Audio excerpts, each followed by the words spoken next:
Hello my dear friends, ഇത് നമ്മുടെ വീഡിയോയിലേക്ക് എല്ലാവർക്കും സ്വാഗതം. രാമായണ മാസം ആയതുകൊണ്ട് ഞാൻ നിങ്ങളിലേക്ക് എത്തിക്കുന്നത് കേരളത്തിലെ പ്രശസ്ത ശ്രീരാമക്ഷേത്രമായ തിരുവല്ലുവാമല വില്ലുവാദ്രിനാഥ ക്ഷേത്രത്തിൻ്റെ കാഴ്ചകളും ഐതിഹ്യവുമാണ്. വില്ലുവാദ്രിനാഥ ക്ഷേത്രം തൃശ്ശൂർ ജില്ലയിലെ വില്ലുമലയിലാണ് സ്ഥിതി ചെയ്യുന്നത്. ഇവിടെ സ്വയംഭൂവായ ശ്രീരാമ പ്രതിഷ്ഠയാണുള്ളത്. ഇവിടെ പടിഞ്ഞാറോട്ട് ദർശനമായിട്ടാണ് ശ്രീരാമസ്വാമി സ്ഥിതി ചെയ്യുന്നത്. ശംഖുചക്ര ഗദാധാരിയായി ഭഗവാൻ ഇവിടെ കുടികൊള്ളുന്നു. ഇവിടെ ശ്രീരാമ പ്രതിഷ്ഠ കൂടാതെ കിഴക്കോട്ട് ദർശനമായി ലക്ഷ്മണസ്വാമിയും അഗ്നികോണിൽ ഹനുമാൻ സ്വാമിയെ പ്രതിഷ്ഠിച്ചിരിക്കുന്നു. ഈ ലക്ഷ്മണസ്വാമിയുടെ പ്രതിഷ്ഠയ്ക്ക് ഐതിഹ്യം എന്ന് പറയുന്നാൽ പരശുരാമനാൽ പ്രതിഷ്ഠിക്കപ്പെട്ടു എന്നാണ് ലക്ഷ്മണസ്വാമിയുടെ ഐതിഹ്യം. അതുകൂടാതെ ക്ഷേത്രം പലതവണ അഗ്നിക്കിരയായപ്പോൾ അഷ്ടമംഗല്യ പ്രശ്നത്തിൽ ഹനുമാനോടുകൂടിയ ശ്രീരാമസ്വാമി കുടികൊള്ളുന്നുവെന്നും കണ്ടതിനാൽ അഗ്നികോണിൽ ഹനുമാൻ സ്വാമിയെയും ഇവിടെ പ്രതിഷ്ഠിച്ചിട്ടുണ്ട്. ഇപ്പോൾ നമ്മൾ കാണുന്നത് ഇത് പുറത്ത് പ്രകൃതി ഭംഗികളാണ്. ഈ മലമുകളിലാണ് അമ്പലം എന്ന് പറഞ്ഞു. അപ്പം അതിൻ്റെ പ്രകൃതി ഭംഗികൾ നമ്മൾ കാണുന്നത്. കാരണം നമ്മൾ ഉച്ച സമയത്താണ് അവിടെ ചെന്നത്. അപ്പോൾ ശിവേലി സമയമായതുകൊണ്ട് നമുക്ക് അകത്ത് കയറി തൊഴാൻ പറ്റിയില്ല. അപ്പോൾ നമ്മൾ ലക്ഷ്മണസ്വാമിയുടെ ശ്രീകോവിൽ വശത്തേക്കാണ് നമ്മൾ പോകുന്നത്. ഇവിടെ ഉപപ്രതിഷ്ഠയായിട്ട് മഹാഗണപതി പ്രതിഷ്ഠയും ഇവിടെയുണ്ട്.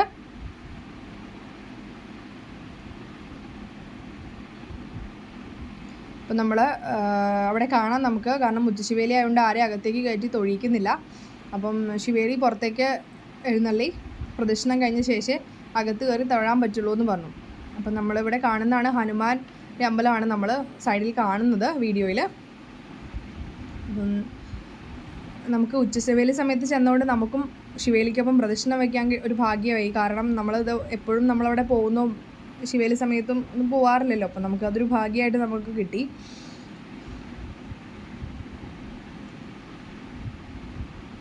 ഇവിടുത്തെ ഉച്ചശിവേലിക്ക് ഒരു പ്രത്യേകത എന്ന് പറഞ്ഞാൽ ലക്ഷ്മണസ്വാമി ആദ്യം പുറത്തേക്ക് എഴുന്നള്ളി ശ്രീരാമസ്വാമിയുടെ നടയിലെത്തി അവിടെ നിന്ന് 2 പേരും കൂടിയാണ് ഉച്ചശിവേലിക്ക് പ്രദക്ഷിണം പൂർത്തിയാക്കുന്നത്. അപ്പോൾ നമുക്ക് ഇത് കാണാത്തതുകൊണ്ട് നമ്മൾ വിചാരിച്ചു എന്നാൽ യൂട്യൂബിൽ ചാനലിൽ ഇടാം. കാരണം ഇത് നമ്മളങ്ങനെ കണ്ടിട്ടില്ല ഉച്ചശിവേലി സമയത്ത് കാര്യങ്ങളൊന്നും അവിടുത്തെ. അപ്പം അതുകൊണ്ടത് നമ്മളൊരു വീഡിയോ ആയിട്ട് നമ്മുടെ ചാനലിൽ ഇടുവാണ്.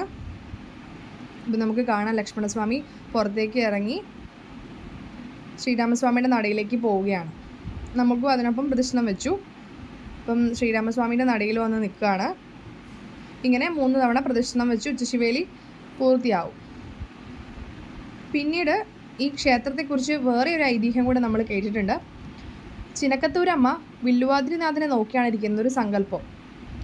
അതിൻ്റെ ഐതിഹ്യം എന്ന് പറഞ്ഞാൽ ഒരിക്കൽ വിശ്രമിക്കാൻ പറ്റിയൊരു സ്ഥലം അന്വേഷിച്ച് വരാൻ ശ്രീരാമസ്വാമി ഭദ്രകാളിയെയും ശാസ്താവിനെയും ഏർപ്പെടുത്തി. കുറച്ചധികം സമയം കഴിഞ്ഞിട്ട് ഇവർ തിരിച്ചു വരാത്തതിനാൽ ശ്രീരാമസ്വാമി അന്വേഷിച്ചെത്തിയപ്പോൾ ഈ മലയുടെ മുകളിൽ ഭദ്രകാളിയും ശാസ്താവും ഇരിക്കുന്നതായി കണ്ടു. ഇത് കണ്ട് പേടിച്ച് ഭദ്രകാളി ഭയന്നോടി ചിനക്കത്തൂരിൽ ചെന്ന് കുടിയിരുന്നു എന്ന് പറയുന്നു. ശാസ്താവ് ഭഗവാൻ തട്ടി താഴെ ഇട്ടു ആ കുന്നിൻ്റെ മുകളിൽ നിന്നും. ആ ക്ഷേത്രത്തിനെ കുണ്ടിൽ അയ്യപ്പൻകാവ് എന്ന പേരിൽ ക്ഷേത്രത്തിനോട് തന്നെ ചേർന്ന് തെക്കുവശത്തായി താഴെ സ്ഥിതി ചെയ്യുന്നു. ഇങ്ങനെ 2 ഐതിഹ്യങ്ങളും നമ്മൾ തിരുവല്ലുവാമല വില്ലുവാദ്രിനാഥ ക്ഷേത്രത്തെ പറ്റി നമ്മൾ കേട്ടിട്ടുണ്ട്. അപ്പോൾ നമുക്ക് കാണാം ഉച്ചശിവേലി പ്രദക്ഷിണം നമ്മുടെ കിഴക്ക് ഭാഗത്തേക്ക് എത്തിയിരിക്കുന്നു. ലക്ഷ്മണസ്വാമിയും ശ്രീരാമസ്വാമിയും 2 പേരും പ്രദക്ഷിണത്തോടൊപ്പം ഉണ്ട്. ഇങ്ങനെയെല്ലാം ഐതിഹ്യങ്ങൾ നിലകൊള്ളുന്ന വളരെ പ്രശസ്തമായ ശ്രീരാമക്ഷേത്രമാണ് തിരുവല്ലുവാമല വില്ലുവാദ്രിനാഥ ക്ഷേത്രം. ഇതിൻ്റെ പരിസരവും ഒക്കെ വളരെ പ്രകൃതി രമണീയവും വളരെ മനോഹരവുമായിട്ടുള്ള കാഴ്ചകളാണ് നമുക്ക് കാണാൻ സാധിക്കുന്നത്.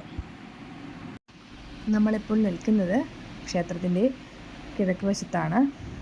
ഈ ക്ഷേത്രത്തിൻ്റെ കിഴക്ക് വശത്ത് ഒരു അരയാലുണ്ട്. ആ അരയാലിൽ പല്ലിയെ ദർശിക്കുന്നത് വളരെ ഭാഗ്യമായിട്ടാണ് കരുതപ്പെടുന്നത്. അതുപോലെ ഈ മലയുടെ കിഴക്കേ അറ്റത്തുള്ള ഗുഹയിലാണ് ഭക്തർ ഗുരുവായൂർ ഏകാദശി ദിവസം പുനർജനി ഗുഹാനുകൾ നടത്തുന്നത്. ഇതും വളരെയധികം വിശേഷപ്പെട്ടൊരു ചടങ്ങാണ്.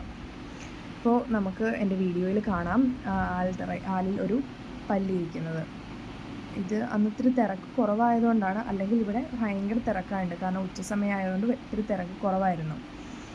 അതുപോലെ തന്നെ ഞാൻ പറഞ്ഞിരുന്നു കുണ്ടിൽ അയ്യപ്പൻകാവ് എന്ന ക്ഷേത്രത്തിൻ്റെ ഐതിഹ്യം. ഇവിടെ ശാസ്താവ് ശിവനും പാർവതിയോടൊപ്പമാണ് കുടികൊള്ളുന്നത്. ഇത് വില്വാതിരിനാഥ ക്ഷേത്രത്തിൻ്റെ തെക്ക് ഭാഗത്തായിട്ടാണ് കുടികൊള്ളുന്നത്. അതുപോലെ പിന്നെ നമ്മൾ പ്രദക്ഷിണം വെച്ച് വരുമ്പോൾ നമുക്ക് കാണാം ഗുരുവായൂർ ആൽത്തറ. ഈ ഗുരുവായൂർ ആൽത്തറയിൽ ഭക്തർ ഗുരുവായൂരപ്പനെ സങ്കല്പിച്ച് പ്രാർത്ഥിക്കുന്നു. അതുപോലെ നമ്മൾ ഭഗവാനെ തൊഴുത് പടിഞ്ഞാറ് നടയിലൂടെ താഴേക്ക് ഇറങ്ങുമ്പോൾ ഇടതുവശത്തായിട്ട് നമുക്ക് സരസ്വതി കുണ്ട് കാണാം. അവിടെ സരസ്വതി സന്നിധി എന്ന് എഴുതിയിട്ടുണ്ട്. അതിനൊരു ഐതിഹ്യമുണ്ട്. ത്രേതായുഗത്തിൽ കശ്യപ മഹർഷിയുടെ ഒരു പുത്രൻ രാമനാമം ജപിച്ച് പ്രാർത്ഥിച്ചുകൊണ്ട് ഈ സരസ്വതി കുണ്ടിരുന്ന സ്ഥലത്തിരുന്ന് പ്രാർത്ഥിച്ചിരുന്നു. ആ സമയം ആമലക ഫലം അല്ലെങ്കിൽ നെല്ലിക്ക മാത്രം കഴിച്ചുകൊണ്ടാണ് മഹർഷി ഇരുന്നത്. ആ മഹർഷിയെ ആമലക മഹർഷി എന്ന പേരിൽ അറിയപ്പെട്ടു. ഒരിക്കൽ അദ്ദേഹത്തിന് വിഷ്ണു ദർശനം ലഭിച്ചു. അതോടെ അദ്ദേഹം സമാധിയായി. ഇവിടെ തൊടാൻ വരുന്ന ഭക്തർ കല്ലുകൾ അടുക്കി വെച്ച് അവിടെ അഭീഷ്ടസിദ്ധിക്കായിട്ട് പ്രാർത്ഥിക്കാറുണ്ട്. ഇവിടെ സരസ്വതി സന്നിധിക്ക് ഇങ്ങനൊരു ഐതിഹ്യം കൂടി പറയപ്പെടുന്നു.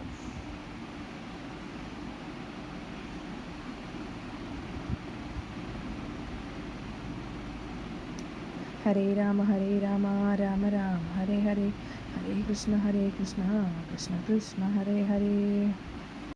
എല്ലാവർക്കും വീഡിയോ ഇഷ്ടമെങ്കിൽ ലൈക്ക് ചെയ്യണം, ഷെയർ ചെയ്യണം, കമൻറ്റ് ചെയ്യണം, സബ്സ്ക്രൈബ് ചെയ്യണം. Thank you.